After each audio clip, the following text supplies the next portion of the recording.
If you're finding it hard to write because you're overcome with imposter syndrome, feeling like you're not good enough, or that any success you've had was a fluke and you'll somehow be found out, you're absolutely not alone. And I've got 5 tips that help me overcome imposter syndrome and to go on to write an award winning novel and get a book deal. Firstly, one of the things about imposter syndrome is that it can feel quite lonely. You think that you're the only one failing when everyone else is succeeding, but actually, lots of famous authors have felt imposter syndrome too. Maya Angelou said that even after writing 11 books, she had an uh-oh, I'm going to be found out sort of feeling. Does that sound familiar? John Steinbeck wrote in his diary, I am not a writer. So remember that so many of us have been through it. And I try to remember that a lot of great people feel the same as I do when I'm doubting myself. And for a lot of us, imposter syndrome can also just feel a bit ridiculous. We know that it doesn't really rationally make sense, but we can't help feeling that way. But remember that imposter syndrome is actually an irrational response, as in it's based on subjective opinion a lot of the time and not actual fact. So, how do you overcome that? By keeping track of remembering every piece of positive feedback you've had about your writing as a counter to those negative thoughts.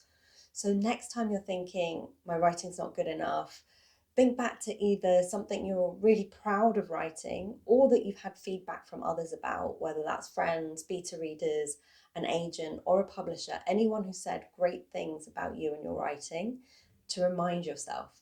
And you can also use any of your past writing successes as a reminder that you can write and you are good enough to keep going. My next tip is something I've tried myself and worked for me, but you're going to have to hear me out on it a little bit.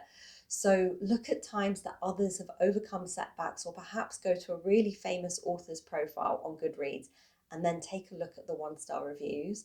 And I don't want to sound cruel when I suggest this tip, but it is helpful to know that everyone has challenges and it's fine. It doesn't stop anyone being successful too. And it also reminds us that everyone's human. And this really helped to take the pressure off when I was writing my first novel. Next, if you're feeling imposter syndrome is holding you back from doing your best work because it zaps all your mental energy, try harnessing it instead. And what I mean by this is to use it as a way to scrutinize your own writing. Remind yourself that imposter syndrome is your mind's way of checking for issues and making sure that you're doing your best work, rather than thinking of it as a negative. Imposter syndrome can take up so much headspace, and if you think about it, it's a waste of energy that could be used to write your novel. So ultimately, the best thing to do is to ignore it, accept that it's there, but carry on regardless. Just focus on action rather than introspection. So keep writing, keep working, and ignore it entirely. And bonus tip, there's a reason why imposter syndrome affects more women than men, more minority backgrounds, more people from other types of underrepresented or disadvantaged backgrounds.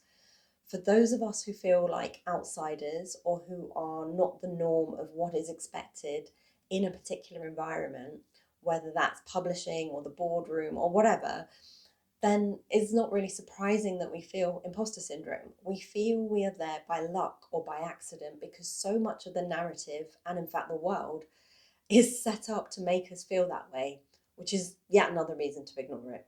And as I said earlier, remember that everyone has challenges. As inspiration, you might like to check out this video on how I overcame setbacks in my own life to write my first novel. So see you in the next video.